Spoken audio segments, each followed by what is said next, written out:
2025. This Committee of Finance, Diversity, Equity, and Inclusion is called to order. Madam Clerk, please call the roll. Here. Present.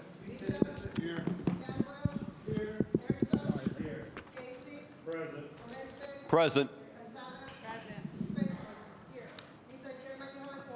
Thank you. And I don't see that we have any guests, so we'll jump right into. We do? Murders Taylor? Murders Taylor. Okay. So, Murders Taylor is, here it is. Okay. If we could have Chief Sonia Park Jones come to the table. This is ordinance number 244-2025 by council members Bishop and Griffin by departmental request, an emergency ordinance authorizing the Director of Finance to enter into an amendment to contract number CT 0114 PS 2023-42 with Murders Taylor Human Services System to provide social services support. Chief, you have the floor. Thank you, Chair, Council President, and council members. We are here to request support for the amendment of a contract, our contract with Murders Taylor, so that they can continue crisis support and mental health services across the city of Cleveland. Origin story I'll share, we started this contract with them in 2023 after we did a little research and found that when a violent incident occurred in the neighborhood, that our residents weren't able to easily receive crisis support or mental health services because they had to actually engage by calling certain numbers and systems and maybe getting support.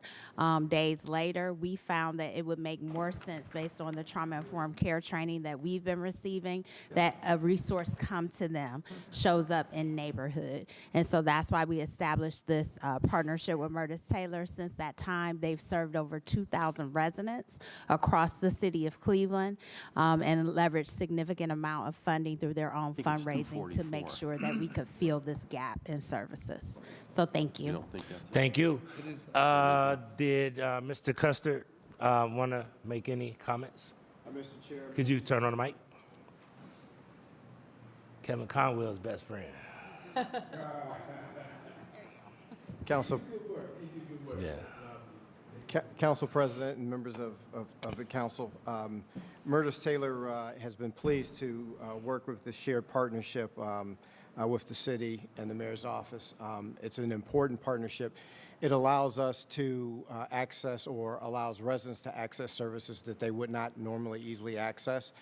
We leverage approximately $1.4 million additional dollars through connecting to other services that are provided through our various funders at the state and the county level. It's an important project, and we definitely want to see it continue. Thank you. And did you, Ms. Ullery, did you want to make any statement? Okay. So just to start off, and I have to ask this question once again, it always, comes up. The county and the Adams Board, the state, they all get money to fund social services and these kind of support services. Why do we have to invest so heavily into it? Not that I don't think it's a good thing, but I just always try to understand why don't we look at it with the funding ecosystem. We don't receive any designated tax dollars. I want the public to understand this. The city of Cleveland is structured in a way that we do not receive taxpayer dollars for health and human services in the city of Cleveland. So when we do this, this takes away from us being able to support our rec centers, our police department, our infrastructure. So I just want to understand, if you could tell us for the public, why do we need to fund this supplemental and not rely on our partners? Because last I checked, we all pay taxes to the state and county as well. To the Chair and Council President, I can't answer that question completely, but what I can share with you is we had to make a decision. Our residents are in crisis right now. They have needs right now. And we think it is critical for cities to see where the gaps are and then use the resources to support those gaps so that our residents can receive the services they need. The other thing I would say to you is we're in a very particular moment of time where we know a number of entitlements are being cut and funding that that was once available is also under attack. And so that makes services like this even more critical because they are indeed a safety net for our residents. Chief, well spoken. And be honest with you, I've been waiting for 2 years for you to say it with just the way that you just said it. And the reason why is because it's the truth. We need it.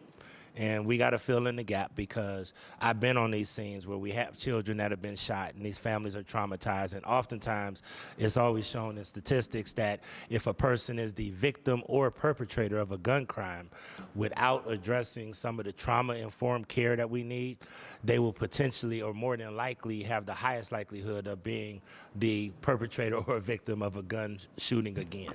So I know how critical the services is, but you said something so critical. When they cut food services, when people don't deliver on social services, we still have to feel the need because these are our residents. That's right. But what the broader public doesn't understand, which is one of the things that I would challenge you guys, and I'll be willing to be a part of that, is that we need to get everybody in the room and start having a real conversation about who's responsible for what. Yeah. Because we do not have a dedicated line item of social service dollars, and I find ourselves being asked more and more to fund social services. And I've expressed this with the county executive, I've expressed it with several county council people, and I know that part of your critical role is not the outward facing work or the direct contact or the day-to-day service, but the systems work and how do the systems to connect. And we really got a problem. I don't think we got a problem with resources in this city. I think we have a problem with alignment in this city. So I really hope that we could really roll up our sleeves, and I want to be a partner with you to do exactly what you just articulated. That's what I think resonates with everybody, what you said. We got to do it. You basically said we have to do it because these are our people. But at the same time, you know, other people need to know that they got to step up too. So hopefully we can continue to have that conversation. I have Mike Polensik and then who else? Thank you, Mr. Chairman. I'm Adam McClellan. I'm glad you raised that question because I was just at a church event, and a gentleman who lives in the neighborhood was sitting at the table with me, and he asked me, he said, you know, my taxes went up substantially as a result of the county revaluation, and I'm asking myself, what do we get out of the county? What do we get out of the county in our neighborhood?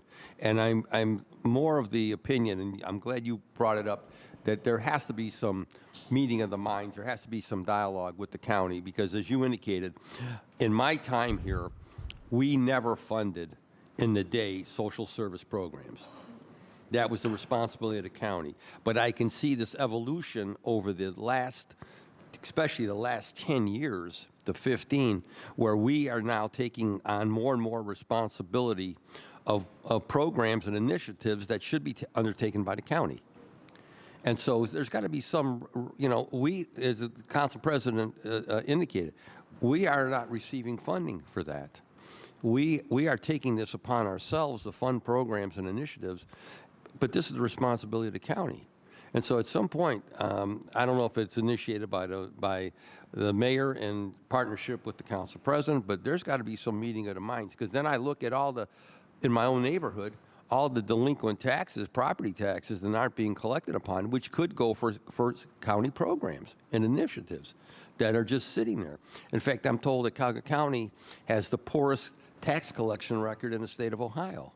So there are millions of dollars out there that could go to support programs in the city of Cleveland, but those dollars aren't being collected because they're tax delinquent. So there are some major issues out there. The council president zeroes right in on it. I commend him.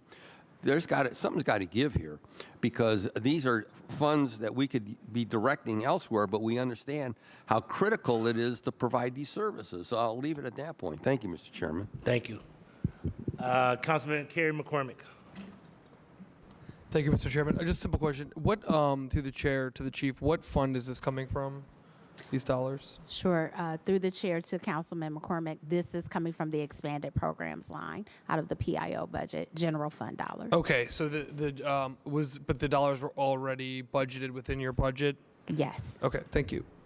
Okay. You know, I apologize. I skipped Councilman Bishop. Did you have any comments? I know that this is heard at MSP. Yes, Mr. President, given Murtis Taylor's exemplary record in the community, we recommend this for passage. Thank you. Councilman Brian Casey. Thank you, Mr. Chairman. And Mr. Chairman, to the chief, just like we reiterated in MSP this morning, if you could please look at the timing of this piece for next year so that we don't run into the snafu that we did with the lack of services because their contract expired in February. Thank you. Thank you. Thank you. Just out of curiosity, we used to do a lot of work, at least through the police department, around, not to the level that you're talking about, but we used to have the police department work with us through frontline services. Do we know if that's still in place, or is that not there anymore? To Council President, I would want to check that with Chief Director Drummond. Could and you his let team. me know that? Because in the past, we had frontline embedded in the police department, because in a lot of locations, when I went and looked at programs in Boston and those kind of places, groups like Murtis Taylor, who has an exemplary record. Mr. Custard is a well-known professional in this city. In the state. In the state. He does a great job. So you couldn't have a better partner, and understands urban treatment probably better than anybody that I know in the United States. So you got a great partner. I just want to understand, in the past we used Frontline. So if you could make sure that that's not in place, because I don't want to duplicate. I would rather us make sure we're investing in one group. What I'd also like to say to you is we do want to confirm the status of that contract with public safety. But I will say with you, in our research around this, what we found is a lot of those entities, they work specifically with the victim only. They do not work with the entire community. And what we've learned about trauma is not only being experienced by the victim of crime, but it is also experienced by the broader community. And so this particular initiative is to support the broader community, because a lot of our young people are seeing things happen right before their eyes, and it causes trauma for them. And so we need to be able to respond to that as well. Awesome. All right. You know, Mr. President. Councilman Kevin Conwell. You know, I was thinking about that this morning also. However, I walked in on Chairman Kevin Bishop committee, and I think that will work with the police officers as well. If you take a look at that and explore that, because you know, Murtis Taylor, they know the issues and concerns in the urban community, and if we had them to work with the police. Mr. Chair, that would be a great thing. I was thinking about that this morning, but I didn't want to come in and muddy up the what was going on, Absolutely. the legislation. Absolutely. Do you want to look up any examples? There's two recommendations that I will give you. Boston, Boston Regional System, but it's called BRIC. BRIC. And BRIC was very interesting because what it did is it allowed social service agencies like Mr. Custard's police department, county, and these systems were able to talk to each other. And one of the things that before I'm done with public service, I'm going to find a way to make these systems talk to each other, because you got a person doing great work, but you know, oftentimes, you know, is he funded correctly? Do we need to make sure that, you know, he's plugged in correctly? Are our systems aligned properly? And I don't think that they are, and that's something that I would love to get together with you, because to my colleagues and to the listening public, the reason that Chief Pryor Jones is here is to really try to help tie together these systems. And I know people often say, okay, what is Chief Pryor Jones' ultimate mission and goal? Is to do systems work. We had a great conversation 2 weeks ago, and she basically came out firing on all cylinders today. So now everybody knows, okay? Thank you, Like Council Kendrick said, President. sometimes you got to pop out and show them something, okay? Thank you, All Council right. President. Any other questions?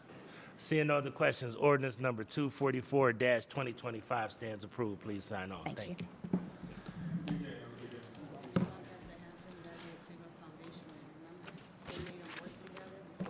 Before they got it, you're exactly right, and that's what I'm talking about. Getting to that point. That's you 100% on that. Community development. Thank you, Mr. Custard, and keep up the great work. Thank you, sir.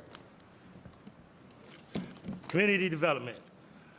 Ordinance number 231-2025, as amended by council members Starr, Hairston, and Griffin by departmental request, an emergency ordinance authorizing the Director of Community Development to transfer several permanent parcels located in the vicinity of East 75th Street and Grand Avenue to the control, possession, and use of the Department of Economic Development for inclusion into a consolidated site to be used for future redevelopment. Director Hernandez, and I'll read the amendment just briefly. It says there is no legal objection to this legislation if amended as follows. 1, in Section 1, Line 8, after redevelopment, insert with the restriction that Department of Economic Development shall cause any future grantee to reimburse the Department of Public Safety for expenses for site remediation in the amount of $536,542.09 as a condition precedent to any conveyance. This was dated 3/6/25, signed by Rich Bertovich, Chief Assistant Director of Law. Director? Thank you. We have experts here at the table, and I would like them to take over from Economic Development. We have John Fassbender, and we have Trudy Andreski here who can speak to the measure. Thank you, Director. Mr. President, this ordinance will transfer 25 parcels from the Community Development Land Bank to the Industrial Commercial Land Bank, and all of these parcels are located in what used to be the future former police headquarters site on Opportunity Corridor at East 75th and Grand. The reason we're doing this is because presently, and actually we have been trying to work on redevelopment of a number of sites along the Opportunity Corridor, including this one. And we believe that if we're able to get full control within the Economic Development Department, we can better negotiate and discuss, and it makes it more streamlined. Ms. Andreski? Sure. Good afternoon, Council President and the Finance Committee. Nice to see everyone. I just wanted to add that community development, particularly our land bank office, is in full support of this legislation. And our work over the past several years with development teams, one of the administrative challenges that we can help handle up front is things exactly like this, which put all of our city-owned land under one jurisdiction instead of having to do multiple transactions from multiple different departments. So getting this work done proactively up front, we think will really help ease the development process. Thank you. Is this the first time that we've done this? First, I know about, but I know we've transferred parcels between the two land banks in the past. Okay. I think this is probably an example of moving from a reactive system where we're doing it upon request or for a very specific certain project to doing it in a more proactive fashion. Does this include maintenance of the current situation? Because that current place looks like a forest right now. That's one of the things we're looking at is part of what we're trying to do is some basic site preparation and trying to get these places shovel ready. And so part of what we're doing with these sites is I'm not sure we can do a complete grading and seeding right away, but we understand that is a bit of an eyesore right now and needs to be addressed. Okay.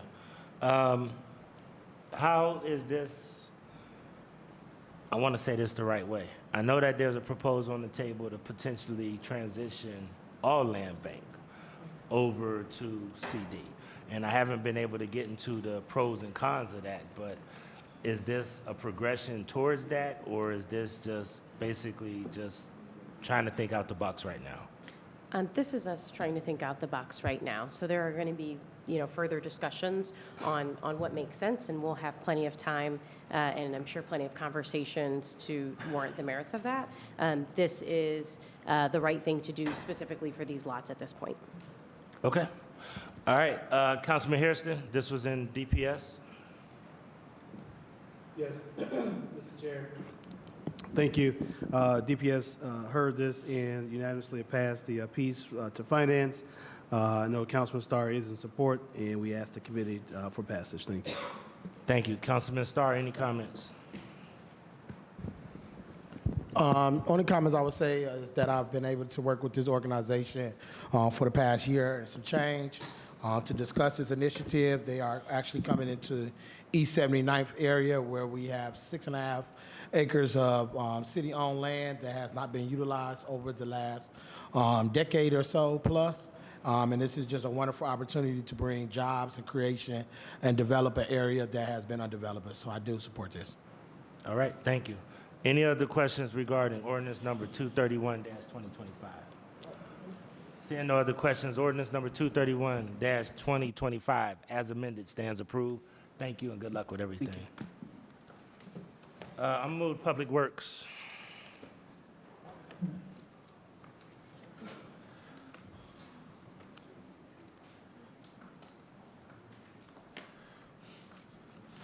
Have three pieces from Public Works. The first one is ordinance number 1062-2024 by Council Members House Jones, Bishop, and Griffin, by departmental request and emergency ordinance authorizing the Director of Public Works to accept the donation of 3 single-unit public restroom structures from the Campus District, Inc., a community development corporation for general public use to be installed by the Department of Public Works. Chief Teeuwen, welcome. Please announce your guests and we'll get started. Thank you. I'm going to pass it over to Abby Henry. Good afternoon. Abby Henry in the mayor's office.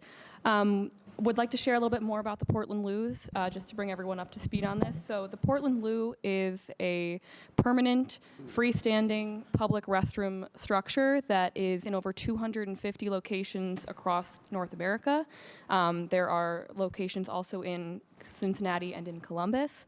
The Portland Loo came to us through Campus District, Inc., and they received a grant to pursue public restrooms in Cleveland. This legislation will allow us to accept those public restrooms so that the city can install them in our parks. Just a little bit more about the structure itself. So it is a stainless steel structure. It is coated in anti-graffiti coating. There are slanted louvers, kind of like blinds in your home, at both the top and bottom of the structure so that you can always see if it is occupied. It allows sound to escape very easily. And these are built to be durable. There are locations as far north as Alaska. They can definitely last a Cleveland winter. The pipes are coated in heated coils so that the pipes won't freeze in the winter. And we're pursuing these in Cleveland because we have no public restrooms outside of our metro parks currently. And this need became very apparent during the pandemic when there were exacerbated human waste problems, particularly in Ohio City and the downtown core. But really, we experienced that throughout the city. And so, these are our solution to that. But also, everyone who visits our city needs to use the restroom. And everyone who uses our downtown needs to use the restroom. Everyone who uses all of our parks need to use the restroom. And so this is really a concerted effort to make all of our public spaces accommodate people and make them be public spaces where you can spend a long period of time with your children, with elderly folks, and really just to make our public spaces accessible to the human needs that we all have. So, happy to answer any further questions. Thank you. Just a couple of things. Who's going to be responsible for the maintenance, and how is a maintenance schedule usually put in place around something like this? So, thank you to the chair. Ms. Henry did her due diligence, and she reached out to the city of Columbus, city of Cincinnati, found out what they do for their maintenance. Subsequently, we've had conversations with Downtown Cleveland, Inc. In regard to the maintenance of the loo that will be placed at Perk Park. And we have a tentative agreement with them to maintain them. But our B plan, if that doesn't work out, is we have on staff crews that clean our porta potties, porta johns, and if need be, we could use those crew members to also clean these facilities as well. We're proposing to clean them on a regular basis. Schedule's in here, right? Through the chair, we are proposing to clean the structures 3 times a day, on all days except for Sunday, in which they'll be cleaned 2 times a day. We replicated the exact structure that Columbus uses to clean theirs, and they said it's been going well and has been frequent enough. Okay. It's just kind of odd because we do have actual parks. I think Luke Easter, I think other parks across the city, but we've had to shutter them. And I'm gonna get to my next line of questions because of other issues. And part of it is maintenance because, you know, you have people that use them to wash up, people that use them to try to do other activities, and maintenance is going to be essential and critical to these kind of services. Who would provide the water, and how much is it going to cost us to try to maintain, like, per unit? So these will be hooked up to utilities, just like your home is hooked up to utility with water, sewer, and electrical. Those utility bills will be billed to our Parks and Rec department, and that Sure. was included in our budget for this year, anticipating that Perk Park would be online this year yet. So the first one is going to be Brook Park? Perk Park. Perk Park. Perk Park. Okay, that's down on 12th and Chester? That's correct. Okay.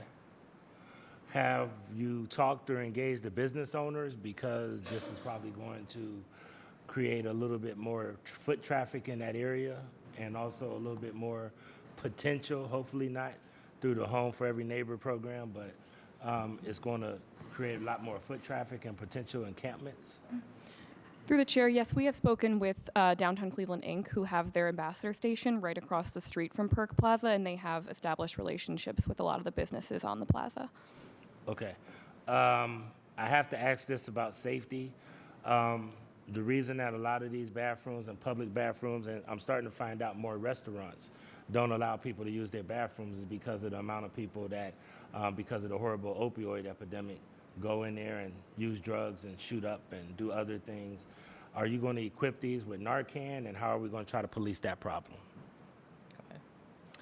Through the chair, we have not discussed equipping them with Narcan, but I think in rollout discussions with public safety, we would be willing to definitely do that. I would love for you to have a conversation with public safety, and I truly and strongly urge you to consider Narcan in these locations, because I know I don't want to think the worst, and I always want to think the best, that people just might use these in case of a crisis or emergency, but we live in reality. We don't live in Mayberry. And at the end of the day, we know that it's going to be people that might do nefarious activities in these places, and we need them policed appropriately. We also need to make sure that there's panic buttons or something else inside in case somebody's assaulted. So I hope that there's a public safety component to this as well. Yeah, through the chair to the councilman, these structures were created by the city of Portland, which has a homelessness epidemic that is a bit greater in scale than ours. And one of the things that they found when they were creating and piloting this structure was that it helps to equip the structure with blue lighting, which makes it harder for those trying to use drugs to locate a vein. So these do have blue lights in them to deter that as much as possible. In addition to that, the location specifically by Perk Park has cameras as well as well lit. And I think that's talking to Columbus and Cincinnati. That's what they recommended to ensure that it's in a well lit area. Well, sorry. Go ahead. Sorry, go ahead. Also, the louvers that they have on it, because it's open on the bottom and open on the top, you can see if somebody's in there and pretty much what they're doing. Well, it's ironic that you're looking at Perk Park, because I know that my colleague Karen McCormick could probably remember, but some of us have a lot of institutional knowledge. The reason that Perk Park was changed from having those horrible sight lines is because of a horrible shooting that happened there. And Perk Park used to be the center of a lot of activity. I think through the work of my colleague and the work of Downtown Cleveland Alliance and the work of public safety, we were able to eradicate that, so that I would say probably the last 10 to 12 years when that problem took place has been alleviated. But that's something I just know that we need to make sure that we stay on top of, okay? All right, I have Councilman Bishop. Just this was heard in Municipal Services and Properties. Did you have any comments? Yes, Mr. President. We expressed the same kind of red flags that you expressed, and we were concerned about this overall safety and who the maintenance of all this. But we ultimately recommended for passage. Thank you, Mr. President. Thank you. Councilman McCormick, I believe this is Ward 3. Yeah, Mr. Chairman, I should be on this legislation, clerk. Could we add please. Councilman This is my McCormick to this ward. legislation? No, I appreciate this. I've had multiple conversations. Actually, I will tell you, back in the day, during the pandemic, we tried to get these things installed, and it just went nowhere. I don't know why it went nowhere. We are where we are. So, Chairman, I appreciate the active conversation on this. I know a lot of thought has gone into these as to how they're maintained and things like that. Chair, I also share your concerns that you brought forward, and I think that, in a year or two, if they're wreaking havoc, we rip them out. I mean, I'd be clear about that because a lot of people are working very hard to combat not just significant violence, but also smaller scale property crime and other stuff that isn't necessarily a homicide, Mr. Chairman, but impacts the quality of life for people who live in the city. But again, I think these are important and necessary in the city. And again, I think we keep our eyes on these, and if they have a problem, I think we reserve the right to remove them out of our public right of way. So the last thing we want to do is add anything negative. But again, I think that these can play a pivotal role, not just for folks that are challenged with housing, but also tourists, residents, whoever who are utilizing the city. Thank you. Thank you, Councilman. Councilman Michael Palesi. Thank you, Mr. Chairman. Now, back in the day, we used to install porta-johns at our parks and playgrounds, but they got destroyed. They ran them over with cars, burn them down, destroyed them. So we had to eliminate that because I say that because I just had a request last week from some moms who are requesting a porta-john at a specific park, and I said to them, I understand your need, but there's the other side of that equation of what has transpired with a lot of these where we tried to do the right thing, the city, over the years, but we found out then it became, as the council president indicated, it became a hazard or a potential hazard. But my question is this to Bonnie, to Chief Tuen. We have different weather than Portland. We have below freezing weather.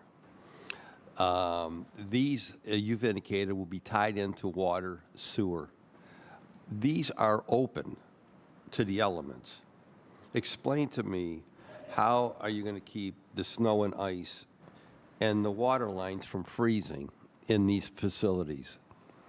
Through the chair, the councilman, great question. It is a question that many folks have about these restrooms.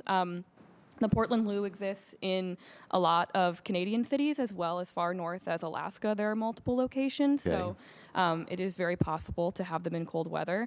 As far as the pipes freezing, the pipes in the structure are equipped with heated coils that surround all of the pipes. So those are heated anytime that the pipes would be at risk of freezing to keep the water from freezing.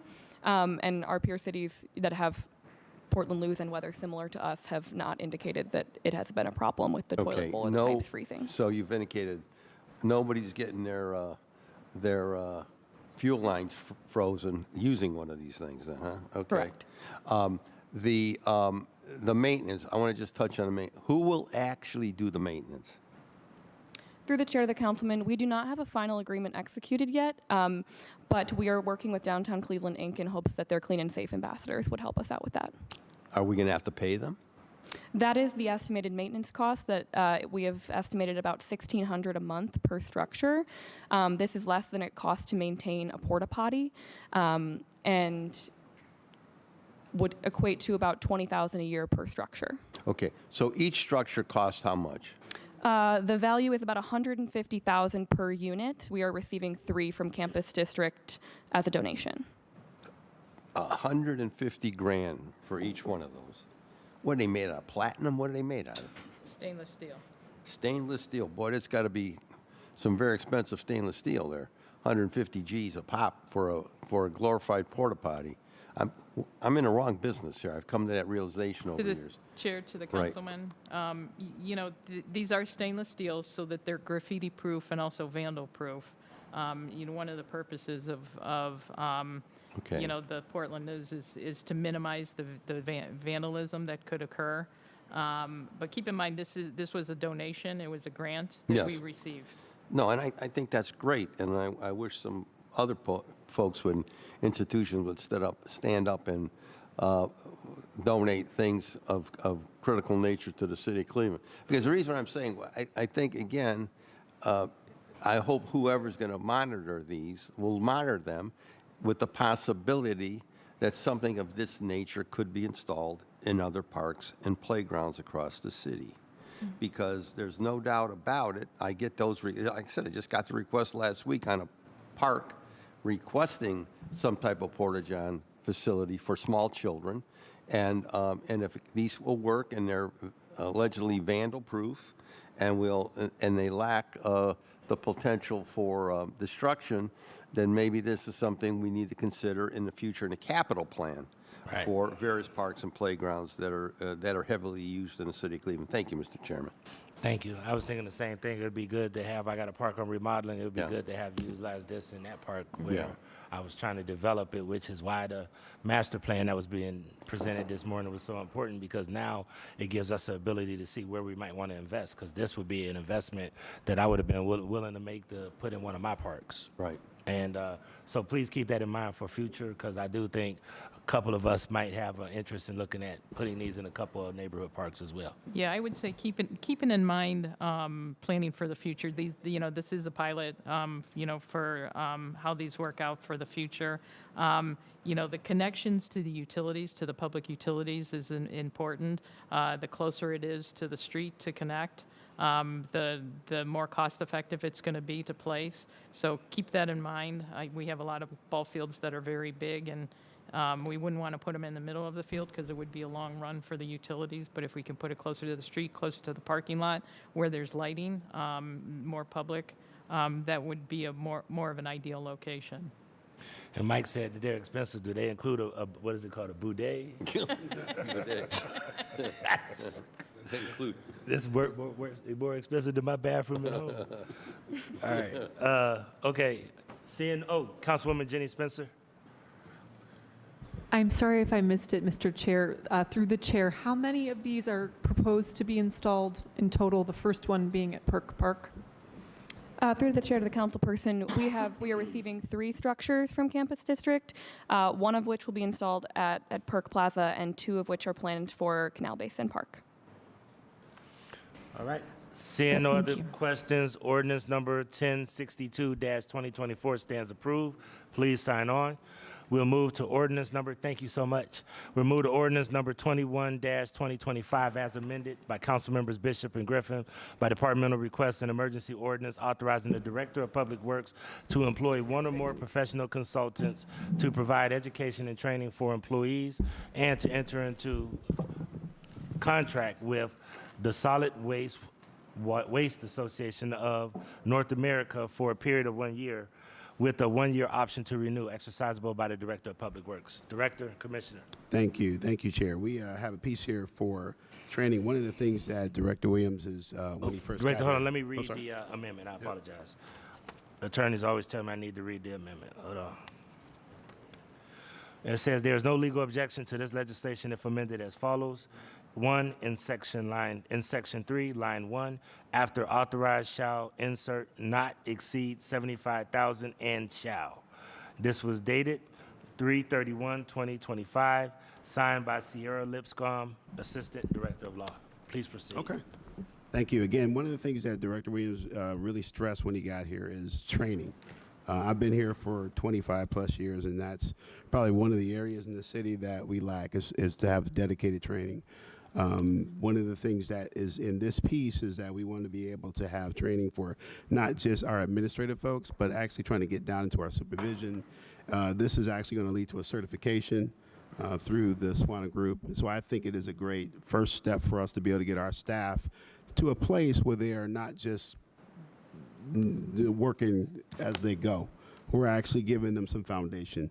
And so I want to turn it over to the Commissioner to be able to speak more about this training and how it's going to impact the staff. Commissioner. Thank you, Mr. Chair. Thank you for considering this piece of legislation. All of our supervision and most supervision throughout Public Works, they learn the job, on-the-job training. And all depending on who trained them initially, you get various degrees of quality of that training. And as you invest more into our divisions with the new equipment, new technology, you need to also invest into employees who are responsible for implementing those services. This allows us, SWANA is a consortium of a number of different municipalities and some private sector solid waste carriers, and it gives them a chance to be exposed to industry standard training, new ideas. As we mentioned earlier this morning, all of our supervisors learned the Cleveland way, but this doesn't necessarily mean it's the best way, and they get exposed to other techniques and techniques that will allow them to be much more professional and look at themselves as not just being garbage men, but part of a waste industry. Okay. All right. This garbage is one of the hardest jobs that anybody could ever have. So if I'm hearing you correctly, this is like learning different skill sets, techniques, and all of that. Is that what you're saying? Like, how do you throw those guys instead of just coming in and being raw like that? Does that create more injuries? Does this help with, workplace our injuries and everything else? How does that work? True. So it's two things. So it's very specific to SWANA, Mr. Chair. There's 4 courses they'll get certified in. One is about basic deployment and municipal solid waste collection. Also, how to manage a transfer station, how to manage a fleet, and also how to manage recycling systems. That's for the supervision, so that they become experts in their field. There's also, the legislation also allows us to go with other entities that that's very specific to the labor and to the drivers. Waste-specific training that allows them how to reduce injuries, how to properly back down trucks, how to properly use the new techniques, how to do proper collection is very formalized for those individuals as well. Well, waste collection was the hardest job I had for a summer job, and I was in shape when I did that. I don't know how they go out there and do that every day, but basically, I think this is huge. This is really an investment into really helping you be more strategic. What is your retention rate, and do you anticipate that this will help your retention rate? Mr. Yes, it will help our retention rate. Currently, all of our new hires are seasonal, so we're generally keeping about 65% of our seasonal new hires. Some of those individuals, this is their first real job. Some of them have never worked in their lives, or they never had steady employment. And when you get into this is serious work. This is something that we take as a profession, and we don't have a lot of a. We do spend a lot of time in training, but introducing them to a profession when this is many people's first job they ever had in their lives can be a challenge. But we are doing pretty well at keeping about 65% of those new hires. And do you actually teach them like the techniques like that? Is there somebody on your team, Yes. on your staff that like teaches them the proper way to pick up, dump, what to look for? Because biggest fear I used to have is people that back in the day had needles in these things. Yes. And if this is back when they had them raggedy, rusted aluminum Oscar cans. Grouch, yes. Yeah, but do you teach them different techniques in order to do it the right way? So for the first 2 weeks, a new laborer is assigned to a senior laborer. And those laborers, they work with those individuals for 2 weeks to teach them the proper techniques, how to place cars back on a tree line, how to lift carts, how to make sure you tip the cars and work the mechanisms on the back of the truck. Those are for the laborers. All employees, when they come in new, they have a 210-day probationary period. But for the 2 weeks, they're paired up with a senior individual. If they don't cut it in those first 2 weeks, then we let them go right away. After that, then they're monitored based on those initial skills for the laborers. Drivers, when they first come in, we generally get seasonal drivers. They come to us, and on occasion, we get some full-time drivers. They receive a first 2-day initial course about how to, basically a recertification of their CDL.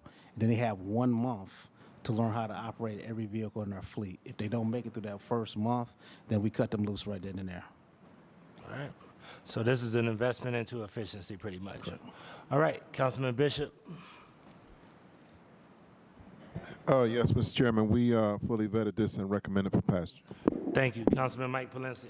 Thank you, Mr. Chairman. Mr. Chairman, just to dovetail on your comments, when we think of city services, we think police, fire, EMS, but if you don't get your garbage picked up, you know what happens with the councilmanic phone line.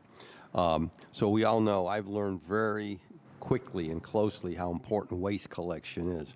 What I want to make sure in this is that there are clearly avenues for people to advance, to excel. Some of the best commissioners that I've worked with over the years were people who actually worked out in the street.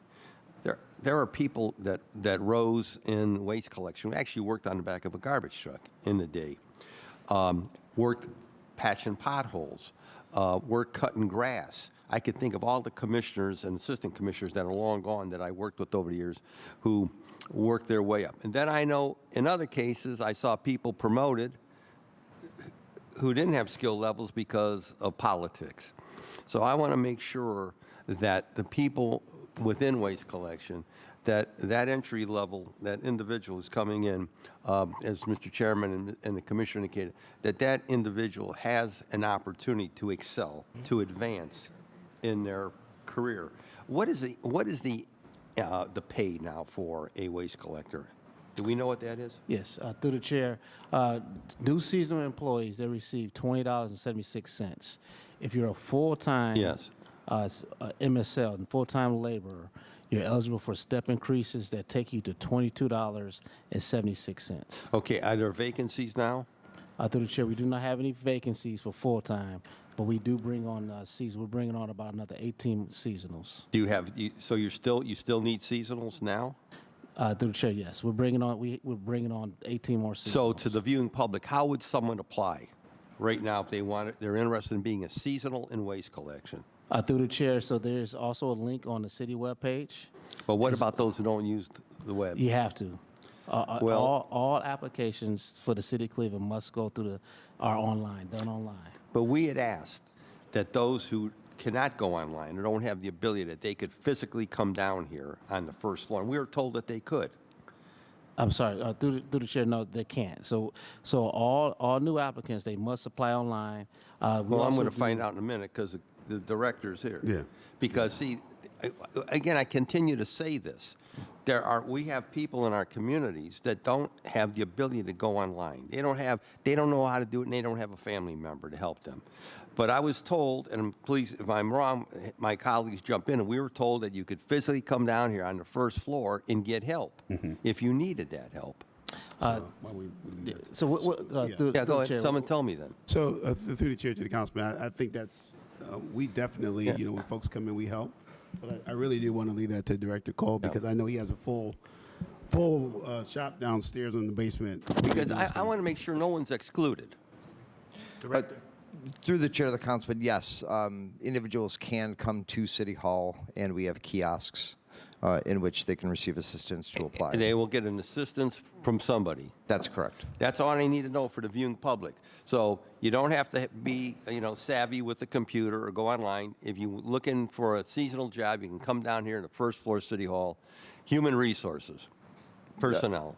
Either human resources or civil service. Civil service, Correct. and get the help that you need. That's I think we have to continue to tell that. I don't want anyone to be discouraged to come and get a job. Because every time we hear there's vacancies, and yet we know there are people out there looking for employment. And I want to say to the people who are viewing this, once you get onto that full time, you get health care, you got a pension, you get medical, you get prescription, dental.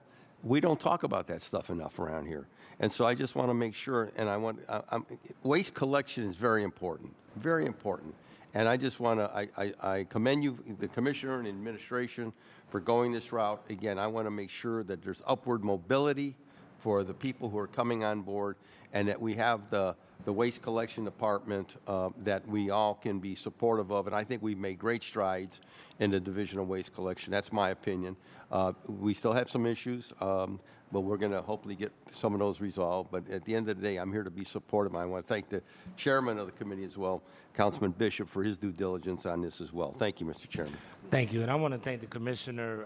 Been very responsive. I would tell you every time that I reach out, the commissioner is right on it. Commissioner is very disciplined and diligent with how he approaches his operation, but he is also very responsive. And this is a good plan. I think this is a good investment in He the knows city what a services. councilman is. Yeah, he works it. I will say this, just to my colleague's point. I went over my analytics last week. I get a chance to really think now that I'm not dealing with budget and all this other stuff. The number one service, and I was shocked. I thought that it would be housing needs. I thought that it would be police calls. It was waste collection. Number one call for service. The most important thing on most people's mind was waste collection. And sometimes I don't think that people give a shout out or recognize the waste collection crews. I mean, I thought about you guys when it was 0 degrees outside and your team was out there. So on behalf of all of us on Cleveland City Council, please extend our best wishes and gratitude to your department. Councilman McCormick would like to add into that as well. Thank you, Chair. I just wanted to build off what you were saying too, and appreciate. I think about during the pandemic, Commissioner, when your folks were out there, Right. they couldn't take a day off, they couldn't stay home, they couldn't work from home. That's right. And they do an incredible job for the city. So if you could please, we ask this, and I want you to actually do it. When you see your folks, please thank them. As the council president just said, I want you to actually do it. I know a lot of directors say, oh, we'll thank our folks, but please pass that along through the ranks that we appreciate the work they do. Actually, I'll take it a step further if we could. Do you ever assemble them together all at once for like a meeting? Mr. Chair, no, we don't assemble together, but what we do is on Wednesdays at the transfer station, when they come through the transfer station, we generally do hot dogs and hamburgers. Why don't we do this, if you don't mind? One day if you open it up to the chair and myself, we'll come out there and just Shake extend hands. our appreciation to your team. Let us all know. And we'll all, any council members, so Will that do. we can come and show our appreciation for them. All right? Okay. Okay? Fly burgers. All right. Any other questions regarding ordinance number 21-2025? I know I'm starting to cut you, Councilman. Did you have anything you started to make a statement? Or No, comment? no, we'll work through the director, we'll send out the dates. Okay. All right. Seeing no other questions, ordinance number 21-2025 as amended stands approved. Please sign on. Thank you. Thank you, Commissioner. Thank you, Assistant Director. I think we have one more piece for you. Yeah.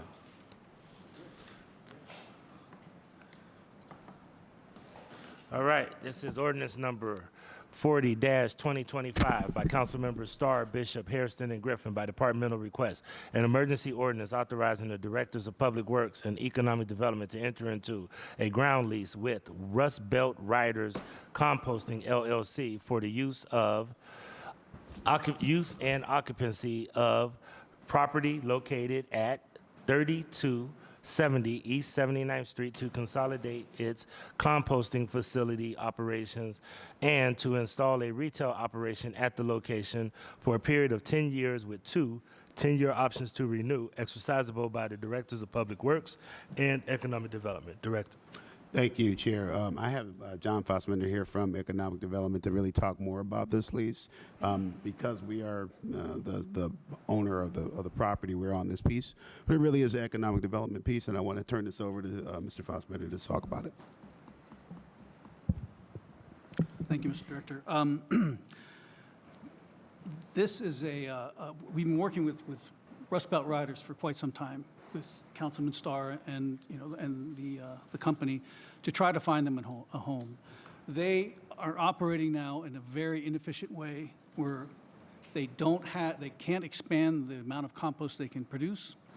They have multiple facilities that they operate out of throughout the city, and they have to ship their waste to be composted to other cities to some significant distance. So they've been looking for some time for a site to consolidate at. And we started talking about this one because it's been vacant for decades. It was an old transfer station for the city of Cleveland. It's a 6-acre, pretty flat parcel that the Rust Belt Riders is salivating over. They're very excited about being able to go there. And so we have a letter of intent with Rust Belt Riders. They will, for sending out some of the terms of the lease. It would be at fair market value. It would be, 3, as you said, 10 years with 2 renewable periods of 10 years. And would essentially be a triple net where they would pay all the costs. And I think that's There's some other benefits to the city too, because by diverting food waste from the waste stream, that's waste that the city doesn't have to haul and dispose of. And number two, food waste produces a significant amount of greenhouse gases when it decomposes. And we're reducing that by helping support their operation. Thank you. Even though I haven't started yet, I'm gonna have to go get some lessons from the dean. I'm a huge fan of composting. I think it is great. I just don't know how to do it yet. But somebody will teach me sooner than later. So I think this is very good. Councilman, I do have one question. I think Councilman Starr can probably clarify this. Originally, I did receive a notification that this was on a private property, but then it was another one. So Councilman Starr, you want to address that?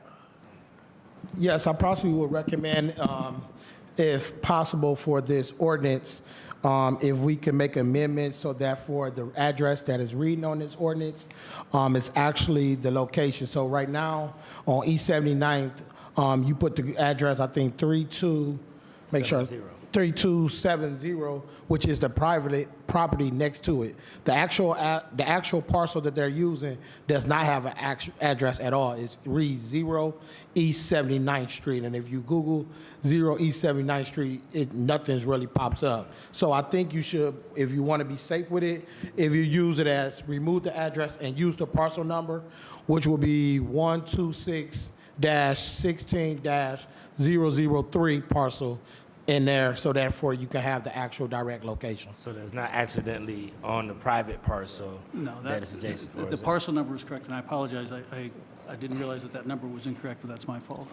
So the parcel number where this is located at is correct? That is But correct. the address is where there's potential conflict? Yes, So then, to Councilman's point, should we take out the address? That would be the best thing, because this parcel can be located primarily through the parcel number. Councilman Chairman. Starr, would you like to propose? Mr. Chairman. Yes, Councilman Bishop. I'd like to make an amendment. Councilman Bishop? Mr. Chairman, I'd like to take out the address, and the address is located, where is it? 3270 East 79th. Where is it in a piece of legislation? So It's right here in the mid, it's in the third line. In the It third says line? It's located at 3270 East 79th Street. Yeah, I'd like to take out the address in the third line of the piece of legislation and insert parcel number 126-16-003. Could you repeat that one more time so our attorney can get it? Mr. Chairman, I'd like to make an amendment to strike out the address on the third line in this legislation and insert parcel number 126-16-003. 125, not the 6. Oh, 125. Parcel number 125-16-003. All right, attorney, do you have that? Yes, sir. All right, do I have a second? Councilman McCormick has second. Any discussion? All in favor say aye. Aye. Any opposed? The ayes have it. Amendment carries. Please proceed. Anything else? If not, we'll Ready take for questions. questions, yes. Okay. Councilman Bishop, just starting out with you, if this was heard in MSP.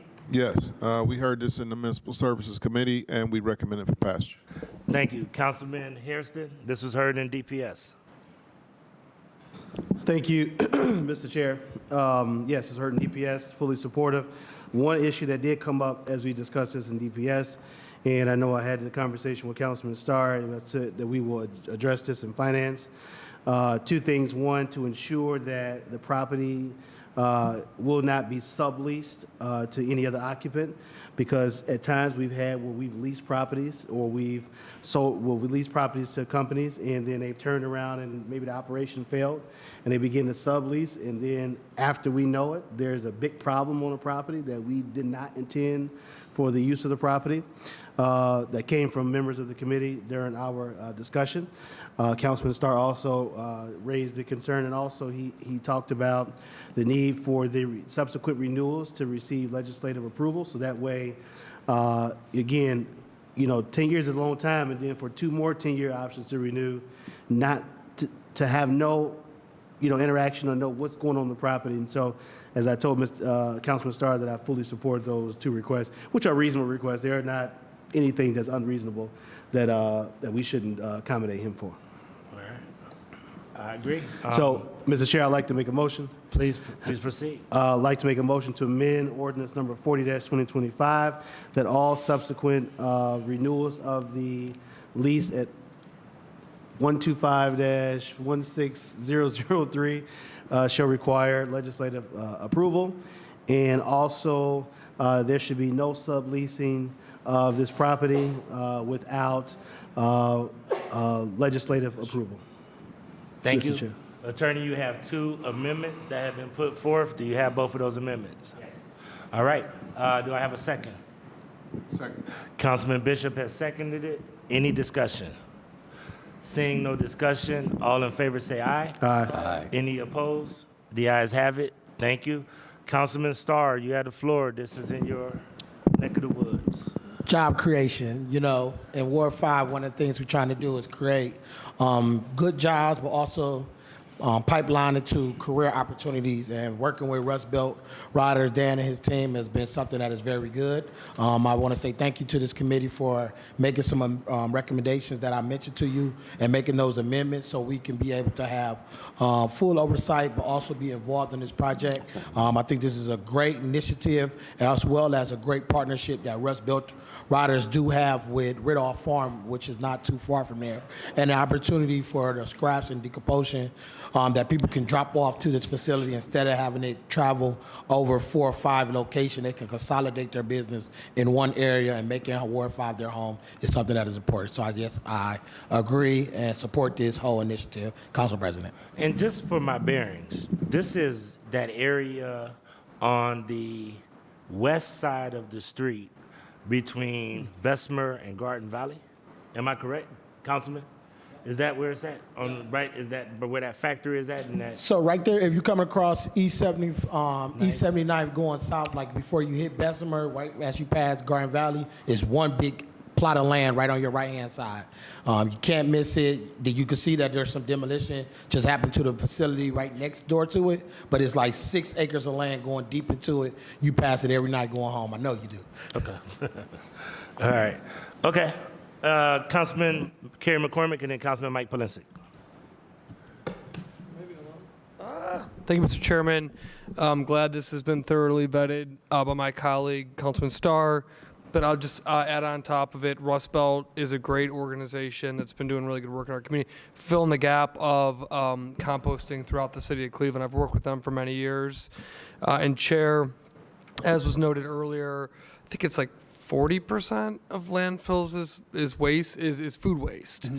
So as was noted, if we can scale this program, we have the opportunity of reducing our hauls from Public Works, reducing our materials with Ridge, reducing carbon gases, and really also create, I think they also, Mr. Chairman, create mulch. I don't know if I'm using the right word.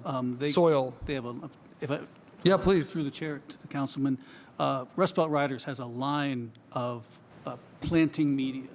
Some of it is just plain compost, but they also have things like potting soil and garden soil, and it's been recognized as being very, very high quality. So they take the food waste and put it right back into our community through soil, which is a really great circular, I think they call that the circular economy. So again, Mr. Chairman, I want to speak in favor of this ordinance.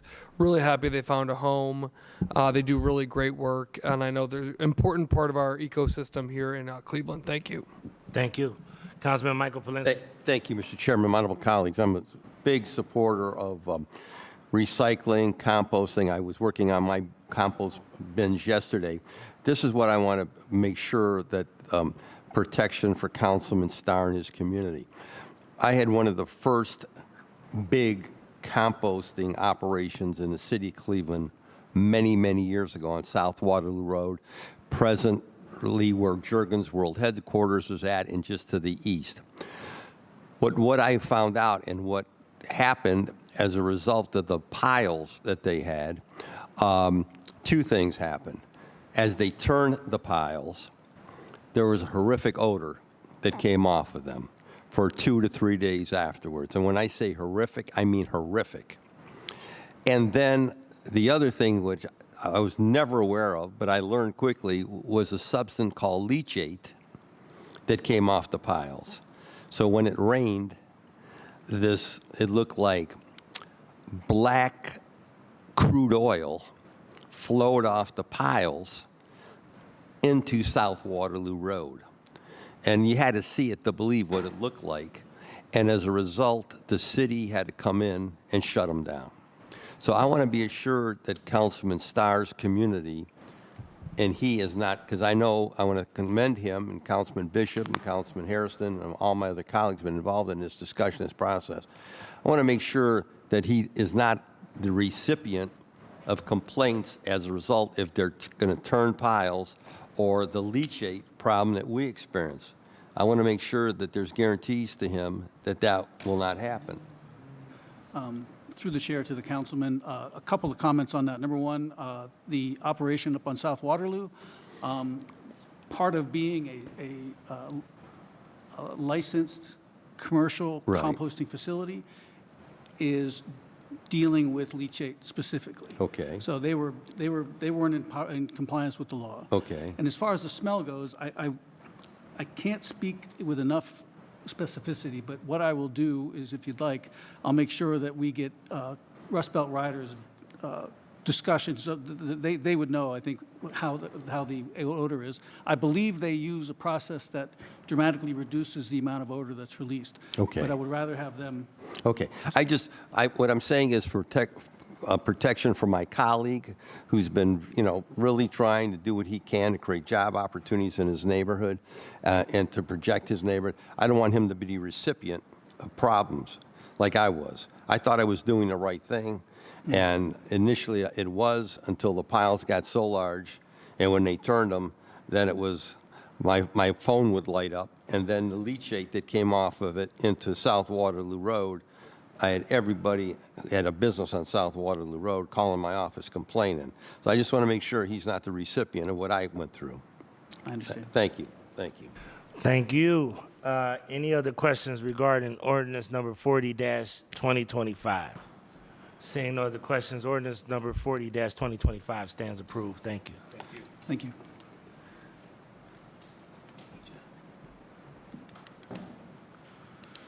All right.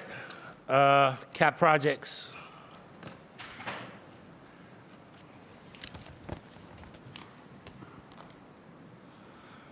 This is ordinance number 251-2025 by council members McCormick, Bishop, and Griffin.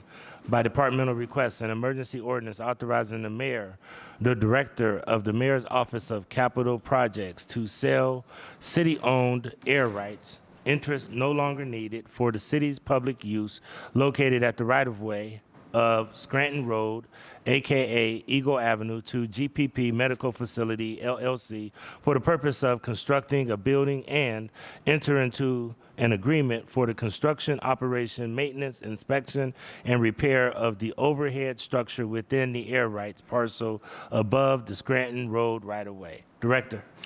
Good afternoon, Chairman. So we heard this this morning in committee, and it's a building that's needed for the Bedrock project, and it's, as we know, it's the first building being built. It's under construction now. It's the Cleveland Clinic Global Peak Performance Center, and part of this building will go over Eagle Avenue, and to do that, they need to purchase air rights.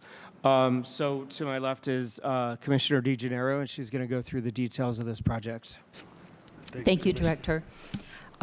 So because the building, the Global Peak Performance Center that is to be constructed, there are portions of the building on either side of the right-of-way of Scranton Avenue, also known as Eagle Avenue, and the building will actually connect over the right-of-way, connect these two pieces of the building. And so we worked with Bedrock, and they worked with their surveyors to create an air rights parcel within the, which the building will exist. And they will purchase this parcel from us for appraised value of $120,000 so that they can construct their building. The legislation also authorizes the Director of Capital Projects to enter into an agreement with Bedrock for regular maintenance inspection. You know, they'll be required to maintain this structure because it is over our right-of-way, similar to how a bridge would be maintained, and the city will be able to inspect it to ensure that it's safe. All right. Just out of curiosity, there's a lot of moving parts around Bedrock. How are we, and this is, to me, $120,000 that we're receiving. Yes. How do you, one, determine where that money goes and what department it goes to? And then number two, who keeps track of like all of the residual investments that we're getting from this issue? Because I won't spill the news, but there's some other things that we're about to receive some, you know, significant economic benefits from this Bedrock project. So who is keeping track of that? And where does that money go when we do receive it? So, Council President, I can't speak to some of the other investments that you're referencing, but with regard to the You'll money. hear about them later. Don't worry about it. Okay, right now. so with regard to the money that we will receive for the sale of this property, this city-owned property, my understanding is that those funds go into the general fund. Okay. All right. I just like to follow the money, and then it's be good to keep track of what other. And I don't know if economic development is doing that, but I'll talk to our policy team too. It'd be good to keep score because when you do these kind of investments, and we made this TIF district, and some of the things that we believe we'll get an economic benefit from that may not be a part of the original deal, we should be tracking that so that the public can understand that too. Agreed. It would be good to measure, to have them. Exactly, because there's other residual benefits that we're getting from this deal. So just Yep. want to make sure. And Mr. Chairman, I think Jessica Trevisano is tracking that for the mayor's office and the rest of the administration, and then she connects the dots as needed with other departments. Great. Yep. All right, Councilman McCormick. I apologize. This is municipal services. Councilman Bishop, then Councilman McCormick. Mr. President, we recommend it for passage. Thank you. Councilman McCormick. Fully support this. Thank you, Chair. Thank you. Seeing no other questions, ordinance number 251-2025 stands approved. Thank you both. Thank you. Commissioner, I got a great idea that I want to try to pitch to you about a roundabout on Woodland and East 110th. Yes. And Callie said that you might have flagged it for her, so she and I are going to talk first. I would love to have that conversation. Okay. Okay? Sounds good. Break up those super blocks. Jamie. Yep. Thank you. All right, HR.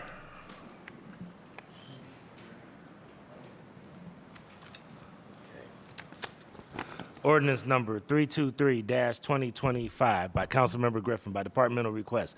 An emergency ordinance to amend section 143.06 of the codified ordinances of Cleveland, Ohio, 1976, as amended by ordinance number 413-2024, passed May 13, 2024, relating to applications for an acceptance of fellowship and intern grants and other funding and services from any public or private entity to add apprenticeship grants. Director. Thank you, Chairman. Yeah, about a year ago, I came before you to request the ability for either myself or other directors to have the ability to accept grant funds associated with internships. At the time, we did not specifically use the terminology apprenticeships. Over the course of the last year or so, we have had several departments approach us related to the creation of apprenticeship programs specific pipelines, employment pipelines. So we're using this as another mechanism for recruitment and staffing associated with positions here in the city. Specifically, 3 of the departments that have approached us related to apprenticeship programs in particular, one being Public Works, MVM specifically, the ITS department, and then Department of Public Utilities, expanding some of their current programs. We really think, or the reality is the driving reason for the interest is coming from, some of the challenges that we're facing to recruit and hire individuals sometimes into even entry-level career-based positions. The labor market is still very tough.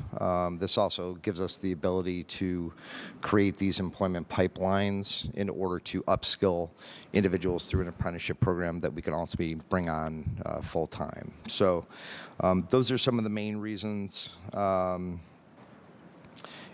we and other departments are currently actively seeking out individual organizations or funding sources for apprenticeship programs, moving into the future. So happy to answer any questions.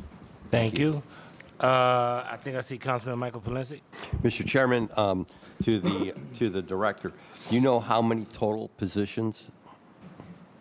Through the chair to the councilman, no, not specifically, but I do know that currently the ITS department, for instance, is looking to bring on several.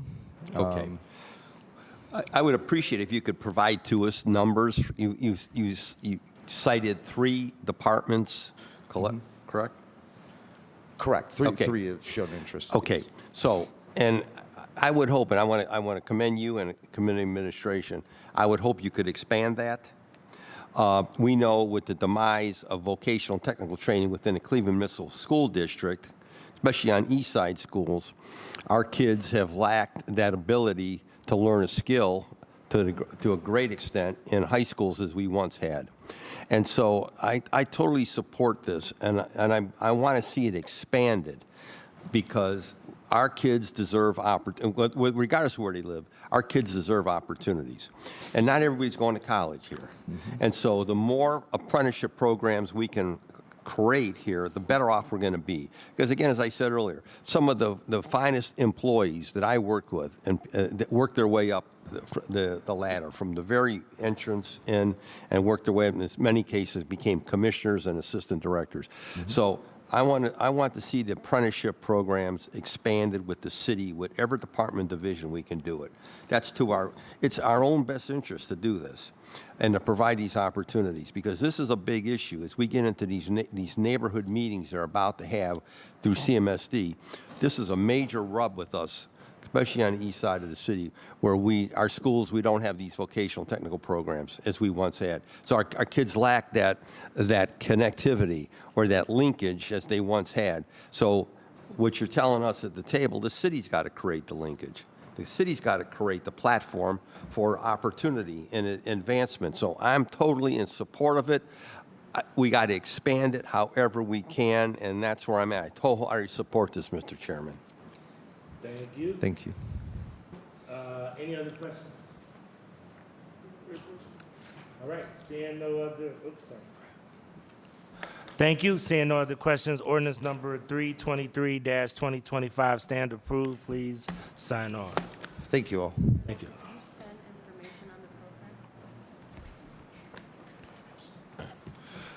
All right, last piece, ordinance number 227-2025 by Councilmember Griffin, an emergency ordinance authorizing the clerk of council to enter into an amendment to the agreement with JS Strategies LLC for the professional services necessary to continue the audit, review, and assessment of the Cleveland City Council's communications programs. This is pretty much an extension of the audit, the communications audit that was done.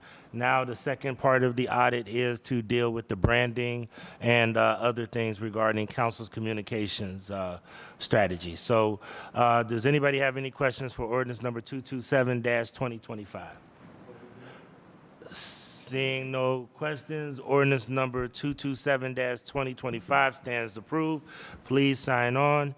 Once again, everybody, tonight we will be having an emergency ordinance introduced, as well as a letter that we are preparing between myself and Councilman Polensek to deal with the food bank issue. Councilman Polensek, did you want to tee it up? Yes, thank you, Mr. Chairman. I appreciate, Mr. Chairman, your statements and your position on the cuts that the food bank has received from the federal government and the state state of Ohio.